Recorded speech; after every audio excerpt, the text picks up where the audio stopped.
Raju sir के YouTube channel पर आपका स्वागत और अभिनंदन करता हूं। और आज जीएस के क्लास में ज्योग्राफी में आपका भारत की नदियों पे हम चर्चा करेंगे। यहाँ से आप जितने भी पेपर देंगे वहाँ यहाँ से आपका पीछा छूटे जाने वाला नहीं है। यहाँ से आपका जरूर 2-3 प्रश्न जरूर पूछ लेता है अगर जियोग्राफी से प्रश्न बनता है। अगर हम नदी की बात करते हैं, ठीक है, नदी से पढ़ने से पहले हमारे जहन में, हमारे दिमाग में ये बात होनी चाहिए कि कौन सा राज्य कहाँ पर स्थित है, कौन सा राज्य किस दिशा में है, यानी कौन साइड हमारा पूर्वी छोर है, कौन हमारा पश्चिमी छोर है। ये बात मेरी, ये सब बातें जब तक हमको ध्यान नहीं होगी तब तक ये बातें हमको थोड़ा सा कम समझ में आएगा। ये बात समझ आ रही है। चलिए बात हम स्टार्ट करते हैं भारत की नदियों के बारे में। भारत की जो सबसे तमाम नदियों में पहले हम उसकी चर्चा कर लेते हैं आपसे। जैसे जो भारत के 2 प्रकार की नदियों की चर्चा बात होती है, एक आपके हिमालय भारत की नदियों की बात चर्चा चलती है, एक आपकी प्रायद्वीपीय भारत की, यानी जो प्रायद्वीपीय भारत की जो सारी नदियां हैं, ठीक है। हिमालय भारत की अगर मैं बात करूं तो आप सिंधु नदी की बात आती है वहां पर, जहाँ सिंधु नदी हो, सिंधु नदी के बात अगर हम करते हैं तो उसकी सहायक नदियां के बारे में बात करेंगे, ठीक है। तो और भी जैसे सतलज हो गया और आपका ब्रह्मपुत्र नदी हो गया, ठीक है। तमाम जो आपके हिमालय भारत की जो तरफ की नदियां हैं उनकी चर्चा यहाँ से। प्रायद्वीपीय भारत की तमाम नदियां हैं, गोदावरी है, आपका क्या नाम है, गोदावरी है, कावेरी है ना, और वैगई है, ये सब छोटी बड़ी नदियां जो भी हैं वो भी एग्जाम में आपका बनता है, ठीक है। चलिए हम लोग चर्चा करते हैं। सबसे पहले हम बात करते हैं सिंधु नदी की, ठीक है। सिंधु नदी की हम बात करते हैं तो सिंधु नदी हमारी कहाँ से, यहाँ से आपका मानसरोवर झील से, चंबा एक स्थान है, मानसरोवर झील से ये निकलती है, मानसरोवर झील से है ना निकलती है, और यहाँ से निकलते हुए आपके भारत से क्रॉस होते हुए ये कहाँ आती है आपका पाकिस्तान में, ठीक है। तो कभी कभी ऐसा होता है, सिंधु नदी की हम बात कर रहे हैं, कभी कभी ऐसा होता है कि इनकी लंबाई पूछ लेता है कि सिंधु नदी की लंबाई कितनी है, ठीक है। तो इसकी लंबाई कुल कितनी मानी जाती है, 2880 किलोमीटर, यानी कि यहाँ से मानसरोवर झील से ये निकलती है और भारत से होते हुए पाकिस्तान में जब आती है तो 2880 किलोमीटर का सफर पूरा करती है, ठीक है। चलिए भारत में बहुत कम इसकी लंबाई होती है। और उसके बाद बात करते हैं जब इनकी सहायक नदियां जो हमारी बनती है, यहाँ से इनकी जो सहायक नदियां बनती हैं, 5 सहायक नदियां जो इनकी बनती हैं, सबसे ऊपर जो होता है क्रम पूछ लेता है हमारा, ठीक है। तो सबसे ऊपर ये सिंधु नदी के नीचे आपका झेलम, चिनाब, रावी, ब्यास और आपका सतलुज, ठीक है। ये आपकी 5 सहायक नदियां हैं, झेलम, चिनाब, रावी, ब्यास, सतलुज, ठीक है। ये इनकी 5 क्या है, सहायक नदियां हैं, किसकी, सिंधु नदी की, ठीक है। एग्जाम में बहुत बार पूछा गया ये कि ये 5 सहायक नदियां हैं। अब एक प्रश्न और आपसे बता दें यहाँ पे कि अगर आपसे पूछा जाएगा कि सिंधु नदी की सबसे बड़ी सहायक नदी कौन सी है, ठीक है। सिंधु नदी की सबसे बड़ी सहायक नदी कौन सी है, तो चिनाब है, ठीक है। सिंधु नदी की सबसे बड़ी सहायक नदी कौन सी है, चिनाब नदी है, ठीक है। चलिए आगे बात करते हैं। एक प्रश्न आपका और बनता है, पूछा जाता है पाकिस्तान, भारत और पाकिस्तान के बीच जो सिंधु जल समझौता हुआ था, ठीक है। तो ये ध्यान दीजिएगा, भारत और पाकिस्तान, ठीक है, यानी भारत और पाकिस्तान के बीच जो सिंधु जल समझौता हुआ था ये कब हुआ था, ठीक है। कब हुआ था, ये 1960 में हुआ था। कब हुआ था, 1960 में हुआ था, ठीक है। समझौता क्या हुआ था, समझौता ये हुआ था कि 80% पानी आप लोगे, ये जो आपकी नदियां हैं 80% पानी आप लोगे, और कौन, यानी कि पाकिस्तान, ठीक है।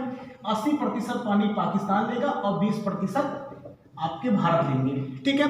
80% पानी कौन लेंगे, पाकिस्तान, और 20% पानी कौन लेगा, आपका भारत लेगा। कितनी खराब समझौता था भारत की तरफ से, ठीक है। हम लोग तो संतुष्ट नहीं होते, बाकी उस स्थितियां परिस्थितियां क्या रही थी अब वो लोग जाने, ठीक है। चलिए, लेकिन ये यहाँ से क्वेश्चन आपका बनता है, ठीक है। सिंधु जल समझौता 1960 में हुआ था, ठीक है। आगे चलते हैं। फिर और नदियों की अगर हम बात करेंगे, यहाँ से बात करते हैं, यहीं से एक नदी निकलती है, ब्रह्मपुत्र नदी। कौन सी नदी निकलती है, ब्रह्मपुत्र नदी। चंबा इंगदुम एक स्थान है, मानसरोवर झील के पास चंबा इंगदुम एक स्थान है, ये भी आपके यहीं से भारत से नदियां निकलती है, और ये अरुणाचल प्रदेश से, कहाँ से, अरुणाचल प्रदेश राज्य से प्रवेश करते हुए असम से होते हुए और यहाँ आते हुए कहाँ, यानी बंगाल खाड़ी। ये हमारा क्या है, बंगाल की खाड़ी है, क्या है भैया, बंगाल की खाड़ी है, ठीक है। इधर साइड जो है बंगाल की खाड़ी है और इधर साइड क्या है आपका अरब सागर है, ठीक है, ध्यान दीजिएगा, जितनी भी नदियां इधर गिरेंगी वो अरब सागर में गिरेंगी और जितनी भी नदियां इधर गिरेंगी वो बंगाल की खाड़ी में गिरेंगी। ठीक है, ये बात समझ में आ रही है? जितनी नदियां इधर गिरेंगी अरब सागर में और जितनी इधर नदियां गिरेंगी बंगाली खाड़ी में। अब आपसे प्रश्न बार बार एग्जाम में पूछा जाता है, ऐसी कौन सी नदी है जो बंगाल की खाड़ी में गिरती है, ऐसी कौन कौन सी नदियां हैं जो अरब सागर में गिरती है। ठीक है, ध्यान से सुनिए। अब यहाँ से मानसरोवर झील से चंपायुद्दों के एक स्थान है और यहीं से एक नदी निकलती है, ब्रह्मपुर नदी। ब्रह्मपुर नदी अरुणाचल प्रदेश से प्रवेश करती है, अरुणाचल प्रदेश से प्रवेश करते हुए असम से होते हुए बांग्लादेश से होते हुए कहाँ गिर जाती है, बंगाल की खाड़ी में। ठीक है, अब यहाँ से कई क्वेश्चन बनेगा। ठीक है, कई क्वेश्चन बनता है, कभी कभी इनकी लंबाई पूछ लेता है, किसकी, ब्रह्मपुर नदी की। जैसे हम लोगों ने इनकी लंबाई देख ली थी, तो ब्रह्मपुर नदी की लंबाई टोटल कितनी है, 2900 किलोमीटर, यानी 2900 किलोमीटर ब्रह्मपुर नदी सफर पूरा करती है यहाँ तक। ठीक है, चलिए और बात आगे करते हैं। अब देखिएगा और आगे नदी की बात करते हैं। ये नदी बात समझ में आई, यहीं से आपकी सतलज नदी भी निकलती है, ध्यान दीजिएगा। उसके बाद बात करेंगे कि एक नदी आपकी आती है गंगा नदी। कौन सी नदी, गंगा नदी की बात करते हैं। सबसे पहले गंगा नदी निकलती कहाँ से, उत्तराखंड के गोमुख से। कहाँ से, ये आपका हिमाचल प्रदेश है, हिमाचल प्रदेश के नीचे आपका आता है कौन सा, यहां से आपका आ जाएगा उत्तराखंड। उत्तराखंड के गोमुख से, उत्तराखंड के गोमुख से आपकी कौन सी नदी, गंगा नदी निकलती है। गंगा नदी निकलते हुए भारत के 5 राज्यों को प्रवेश करते हुए, भारत को 5 राज्य को प्रवेश करते हुए कहाँ आके गिरती है, ये आपके बंगाल की खाड़ी में। लेकिन जो क्वेश्चन बनता है उस पर हमको ध्यान देना है। ठीक है, तो सबसे पहले हम क्या बात करेंगे कि गंगा नदी का निर्माण कैसे होता है, गंगा नदी बनती कैसे है। तो अलकनंदा और भागीरथी से मिलकर गंगा नदी का क्या होता है, निर्माण होता है। ठीक है, समझ में आ रहा है? यानी कि ध्यान दीजिएगा कि अलकनंदा और आपके भागीरथी। ठीक है, ये ध्यान दीजिएगा, कभी कभी एग्जाम में ये पूछ लेता है कि गंगा नदी का निर्माण कैसे होता है।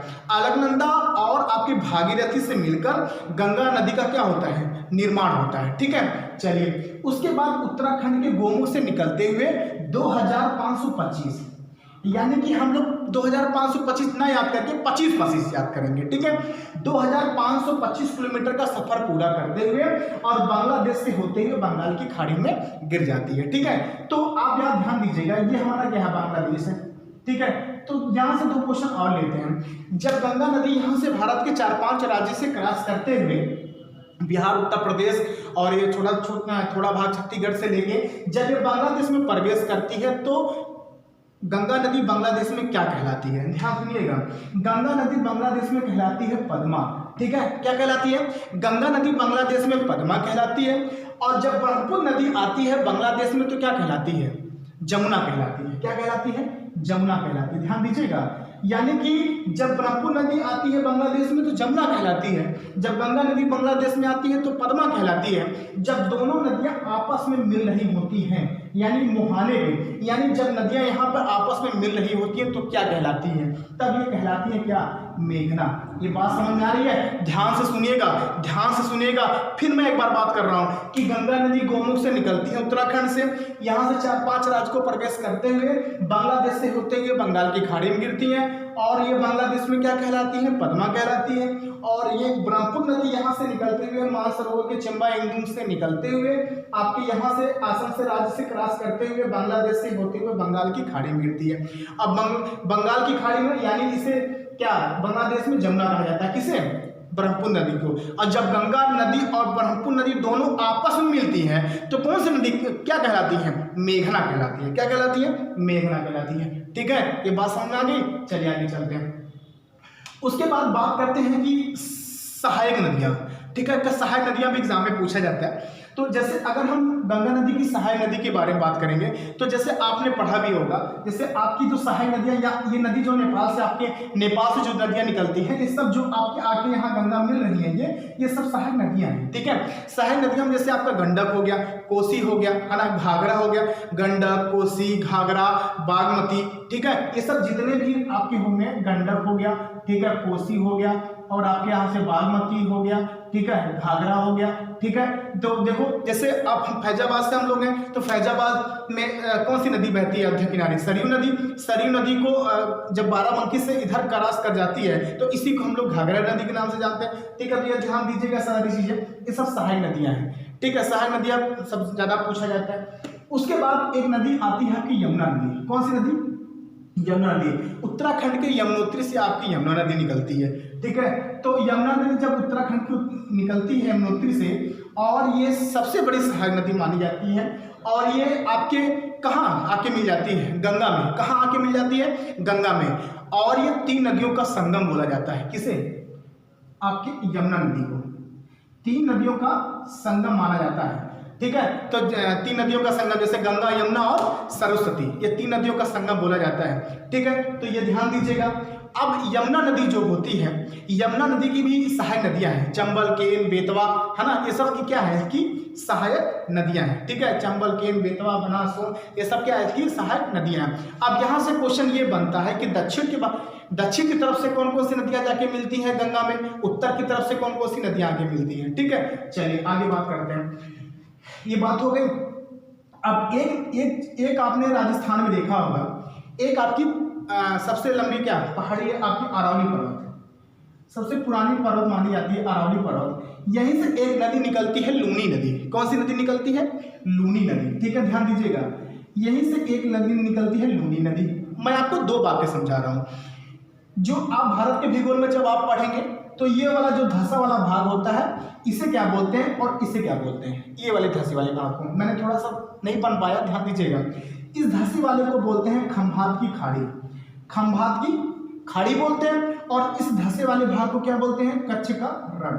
क्या बोलते हैं? कच्छ का रण। यानी इस धंसे वाले भाग को क्या बोलते हैं? कच्छ का रण बोलते हैं। और इस धंसे वाले को क्या बोलते हैं? खंभात की खाड़ी बोलते हैं, ठीक है। चलिए, यानी कि अरावली पर्वत से आपके लूनी नदी निकलती है। अब लूनी नदी के बारे में क्या बात होती है? लूनी नदी एक ऐसी नदी है जो ना किसी नदी में जाके मिलती है, ना किसी सागर में जाके मिलती है, ना किसी क्या नाम है, महासागर में जाके मिलती है। ये बात समझ आ रही है? ना किसी सागर में जाके मिलती है, ना किसी आपके महासागर में मिलती है। तो ये आपके कच्छ के रण में आके विलीन हो जाती है, ठीक है। लूनी नदी जो अरावली पर्वत से निकलती है, कच्छ के रण में आके क्या हो जाती है? विलीन हो जाती है। ये बात समझ आ रही है? चलिए आगे चलते हैं। उसके बाद और भी बात हम करेंगे। तो यहीं पे आपका अमरकंटक, अमरकंटक क्या है? अमरकंटक, ठीक है। अमरकंटक से जो नदियां निकलती हैं, ठीक है, जैसे अमरकंटक से जो नदियां अगर हम निकलने की बात करेंगे तो आपके देखिएगा, अब मैं आपको बता दूं, यहीं से आपकी सोन नदी निकलती है, ठीक है। कौन सी नदी? सोन नदी, जो कि गंगा नदी से दक्षिण से जाकर ये मिलती है, ये ध्यान दीजिएगा। उसके बाद यहीं से आपकी नदी अमरकंटक से निकलती नदी नर्मदा नदी। कौन सी नदी? नर्मदा नदी। कौन सी नदी निकलती है अमरकंटक से? नर्मदा नदी, ठीक है। यहीं से एक नदी आपकी निकलती है, ताप्ती नदी। कौन सी नदी? ताप्ती नदी, ठीक है। अब आपको मैं एक जुगाड़ बता रहा हूं, इसको पढ़ने के बाद।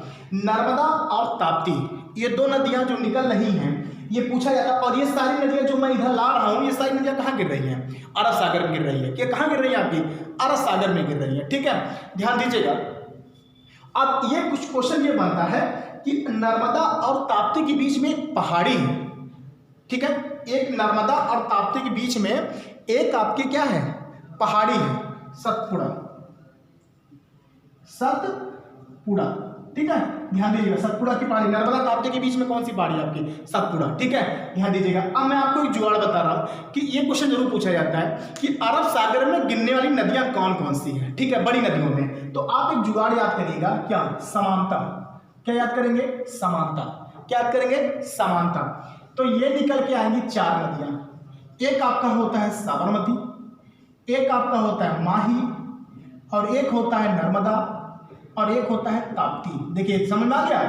यानी कि जो अरब सागर में गिनी नदियां होती हैं, ये 4 नदियां हैं, साबरमती, माही, नर्मदा, ताप्ती। साबरमती, माही, नर्मदा, ताप्ती, ये 4 नदियां नहीं रटना है, आपको याद करना है समानता, समानता। सा से साबरमती, मा से माही, ना से नर्मदा, ता से ताप्ती। ये जो नदियां निकलती हैं सब आपके कहाँ गिरती है? अरब सागर में, ठीक है। चलिए आगे बात करते हैं। उसके बाद बात हम करते हैं, एक आपका राज्य आता है क्या? महाराष्ट्र। महाराष्ट्र के नासिक से निकलती है एक नदी। कौन सी नदी है पता है? वो नदी निकलती है गोदावरी नदी। कौन सी नदी निकलती है? गोदावरी नदी। और गोदावरी नदी यहां से निकलते हुए भारत के 1-2 राज्य क्रॉस करते हुए कहाँ आगे गिरती है? बंगाल की खाड़ी में। कहाँ गिरती है? बंगाल की खाड़ी में। अब यहाँ से कभी कभी इसकी लंबाई भी पूछ लेता है, ठीक है, जो जितने भी बड़ी नदियां हैं, जितने भी इंपॉर्टेंट नदियां हैं, उनकी लंबाई भी पूछ लेता है, ठीक है।